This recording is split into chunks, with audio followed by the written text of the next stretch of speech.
السلام عليكم ورحمة الله وبركاته. النهاردة هنعمل مع بعض بسكوت الغلابة، بسكوت اقتصادي بطريقة سهلة وبسيطة جدا، كمان بطريقة تشكيل جديدة. عايزة اقولك ببيضة واحدة بس هنطلع كمية كبيرة جدا. البسكوت هيعجبك دايب دوبان، عايزة اقولك تحفة. في بولة فاضية هضيف كوباية الا ربع من الزيت والسمنة. حطيت 100 جرام من السمنة ما يعادل نص كوباية، كمان عليها 50 جرام من الزيت ما يعادل ربع كوباية، المقدار كله على بعضه كوباية الا ربع. كمان ضفت نص كوباية من السكر البودر ما يعادل 80 جرام. هقلب كويس جدا لحد ما يمتزجوا تماما. اتمنى منك لو اول مره بتشوفي قناتي ياريت تشوفي فيديوهاتي وتقيميها، وانا شايفاني بقدم محتوى هادف واستحق اللايك. اتمنى تدعميني باللايك والاشتراك وتفعيل الجرس عشان يوصلك مني كل جديد. دلوقتي عندي بيضه بدرجه حراره المطبخ هضيفها، وكمان هضيف معلقه صغيره من الفانيليا البودر، ولو عندك فانيليا سايله استخدميها. هقلب كويس جدا لحد ما كله يمتزج تماما. دلوقتي عندي حوالي ربع كيلو من الدقيق ما يعادل 250 جرام. هنضيف عليهم نص معلقه صغيره من البيكنج باودر، وعايزه اقول لك ما تكتريش في البيكنج باودر عشان البسكوت ما يرفعش معاكي قوي. هقلبهم كويس جدا، كمان عندي ذره بسيطه جدا من الملح. هقلب كويس جدا وهنضيف كميه الدقيق. خلاص كده دور المضرب انتهى. دلوقتي هنشيل المضرب، هننزل بكميه الدقيق اللي عندنا، وهنبدأ نقلب بالمعلقة. عايزة اقولك مش هنحط ايدينا خالص في البسكوت ده، بالمعلقة بس، مجرد الدقيق ما يختفي هنوقف التقليب تماما. قلبي بالمعلقة بالطريقة دي من تحت لفوق لحد الدقيق ما يختفي تماما.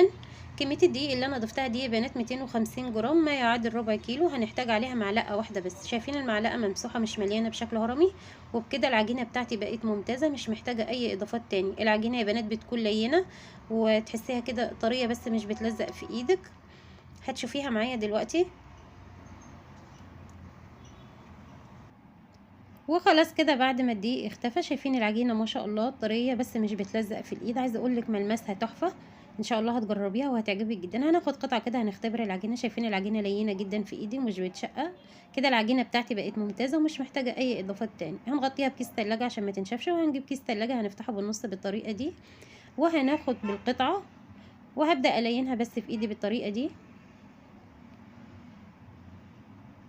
هنحطها في كيس التلاجة وهنبدا نفردها مع بعض.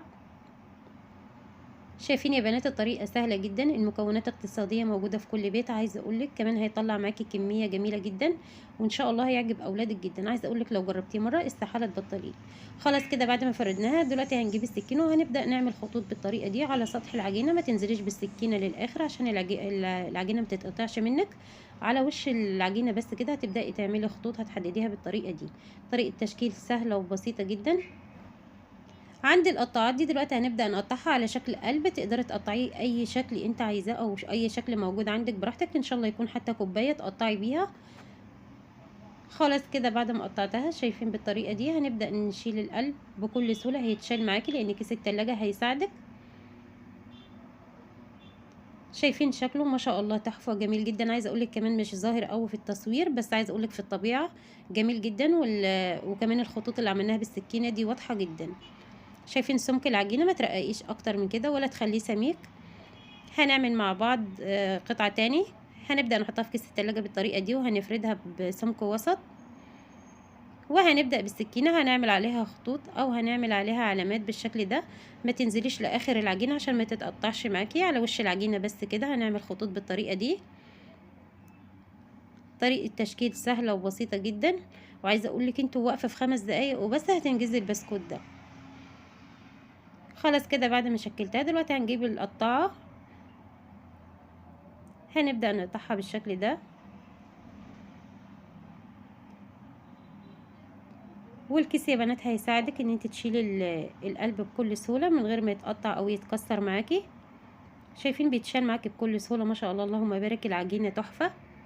هنبدأ عندي صينية مش دهناها اي مادة دهنية، وهنبدأ نحط البسكوت لان البسكوت بتاعنا فيه مادة دهنية كافية مش هتخليه يلزق معانا.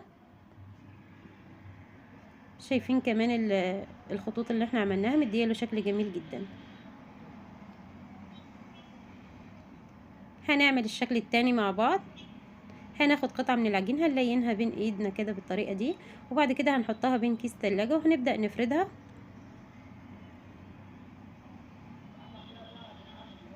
وهنبدأ نجيب السكينة وهنعمل خطوط هنعمل خطوط على سطح العجينه زي ما قلت لك، ما تنزليش بالسكينه لتحت عشان العجينه ما تتقطعش منك. على سطح العجينه كده بس هتعملي خطوط بالطريقه دي. شايفين يا بنات، طريقه سهله وبسيطه ومفيش ابسط من كده، وعملنا شكل جديد من البسكوت، وعايزه اقول لك اولادك هيفرحوا بيه جدا. دلوقتي هنبدا نقطعه بالقطاعه.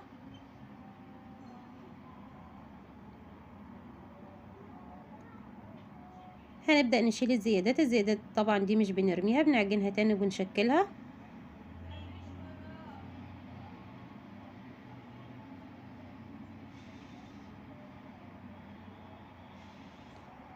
دلوقتي يا بنات عندي البلبله او القمع الصغير ده، هنبدا نعمل بيه فتحه في نص القلب بالطريقه دي.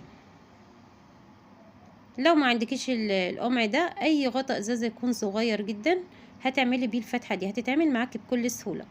هنبدا نشيل كده القطعه الزياده اللي احنا شلناها، والقلب هيتشال معاكي بكل سهوله. شايفين ما شاء الله تحفه، فعلا يستحق التجربه. هنبدا نشيل القلب التاني، شيلي بس القطعه الزياده الاول وبعد كده هتشيلي القلب. شايفين يا بنات شكله جميل جدا. خلاص مليت الصينيه بالشكل ده. دلوقتي هدخلها الفرن على الرف الاوسط. خدت حوالي 7 دقايق من تحت لحد ما خدت لون ذهبي، وبعد كده شغلت لها الشوايه لمده 3 دقايق وخرج بالجمال والحلاوه اللي انت شايفاها دي. شايفين التسويه ما شاء الله تحفه.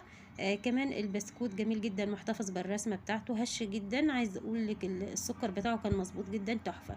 ان شاء الله هتجربيه بالمقادير دي، وعايزه اقول لك هتعتمديه. دلوقتي بعد البسكوت ما برد تماما، طبعا عندي مربى فراوله، تقدري تستخدمي اي نوع مربى عندك، كمان تستخدمي شوكولاته براحتك. هناخد كده حوالي 3 معالق من المربى، وهنبدا كده نقلبها بالمعلقه لحد ما نفككها كده من بعضها.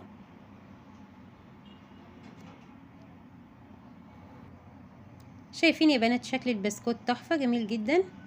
وخلاص كده المربى بقت جاهزه معايا. دلوقتي هنبدا كده نجيب طبق اللي هنقدم فيه، وهنبدا نلزق البسكوت. هتاخدي الاول اللي هي ما فيهاش فتحه وهتحطيها من تحت بالطريقه دي، وهنحط كده كميه من مربى الفراوله. وعايزه اقول لك افضل نوع تستخدميه مربى الفراوله، بيبقى لونه جميل جدا. شايفينه، هنلزقه بالطريقه دي.